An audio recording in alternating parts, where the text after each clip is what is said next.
Hi everyone. I wanted to do a reading update for early June. Just talk about some books I been reading. Just started to read recently. So let's see here.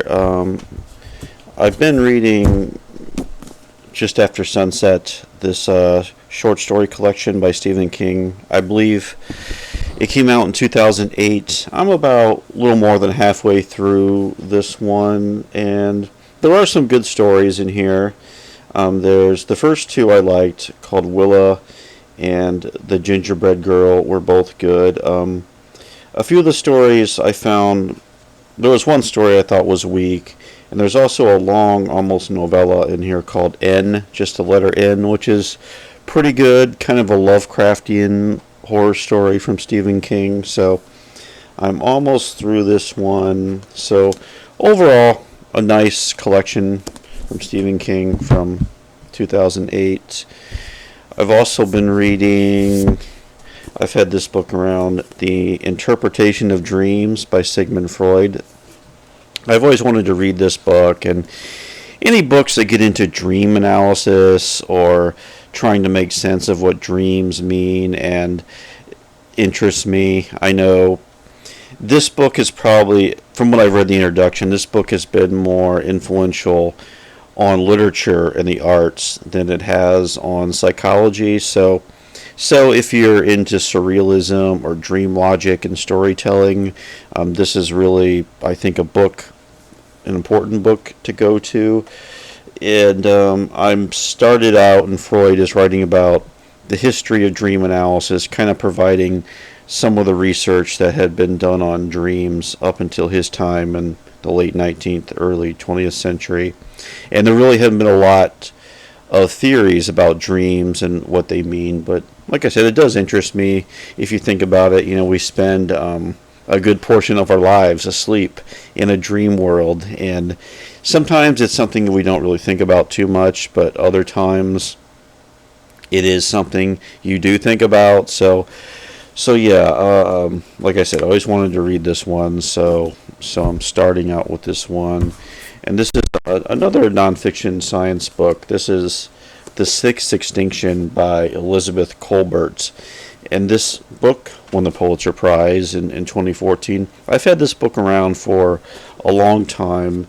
And this book is it's a history of extinction, as the title says. And it's about giving us, a lot of it is a lot of history from what I've read so far in the early chapters about the discovery of fossils. I just read a chapter about when the first fossils were discovered, and scientists are trying to make sense of what they meant.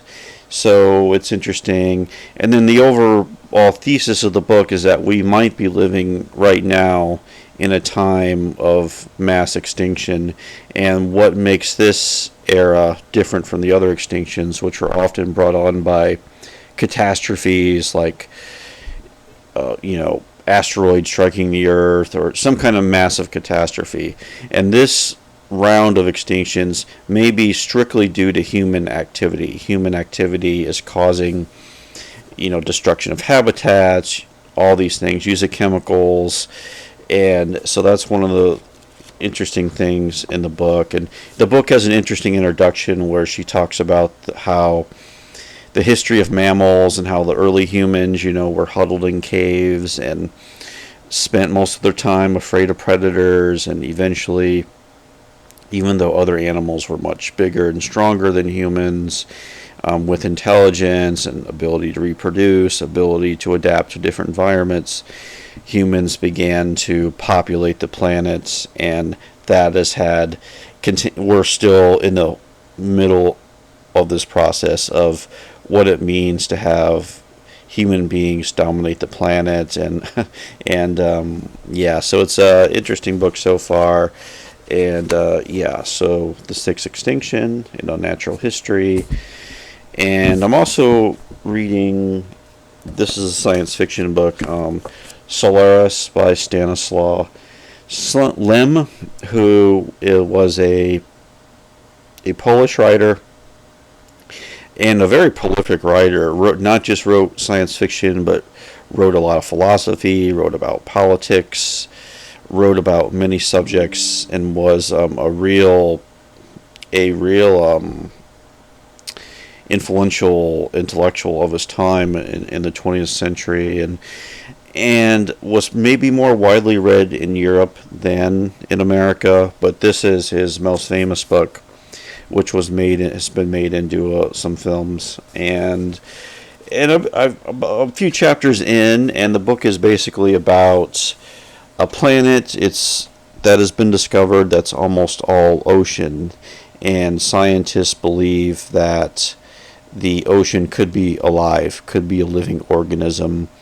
So the one chapter I just read, it's very heavy on science and like these scientific debates going on in this world about what it means to have an ocean that might be alive, or might be a classification of life that's maybe beyond human comprehension. So interesting so far. So those are some books I've been reading at the start of June. Thanks for watching, and I will talk to you later.